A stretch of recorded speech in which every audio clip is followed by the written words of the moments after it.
Hata ilmu sio ilmu itufuate. Mtume ameambiwa sisi tumekujalia wewe ala shari'atin fattabi'ha. Mtume ameambiwa ifuate sheria, sio sheria imfuate nani?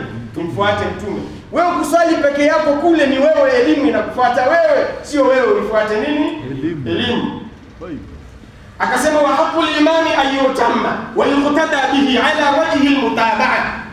Na inatakiwa imamu afuatwe, hata imamu anatakiwa atimizwe, afuatwe, wa yuqtada bihi, na afuatwe imamu ala wajhi almutaba'a, juu ya namna ya kufuata. Fala musabaqata wala ta'akhur, hakuna kumtangulia imamu wala hakuna kumchelewa imamu. Imamu akishakuruhusu Allahu akbar, na wewe ndio unatakiwa.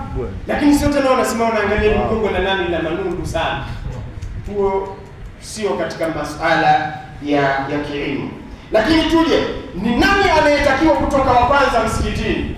Swalieni Mtume Muhammad. Ni nani anayetakiwa kutoka wa kwanza msikitini?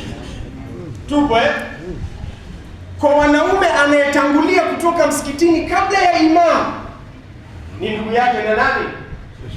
Ni ndugu yake na shaitani.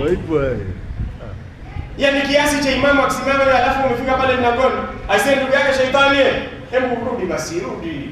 Akikataa, haya sawa ndugu yake shaitani, tutaonana lazima. Ndio maneno ya waziwazi hayo. Kwa sababu anayetangulia kutoka si ndugu yake shaitani. Anayetakiwa kutoka wa kwanza msikitini, anayetakiwa kutoka wa kwanza msikitini, khurujun nisa, kutoka msikitini wa kwanza ni wanawake. Swalieni Mtume Muhammad. Kana nabii sallallahu alaihi wasallam yantadhiru qalilan lidhamani khurujin nisa qabla ar-rijal.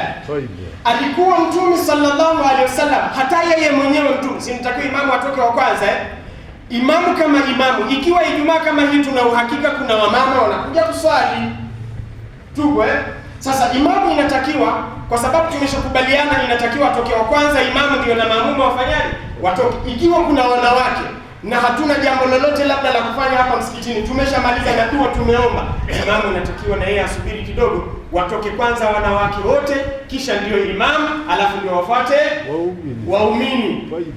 Ndugu yangu, ni ya kwangu ya kwenye vitabu. Ni elimu sio ilmu. Jana Ustaz Shaabani aligusia, ni jana sijui ni juzi kama sijasahau. Angalieni suala la kielimu lilipokaa, na angalieni wenye ilmu tunavyoheshimiana. Mzee Muhammad, Sheikh Muhammad Adhuhuri alisalisha. Baada ya kusalisha mimi nilikuwa nimechelewa, ilikuwa tuendelee kueleza elimu hii.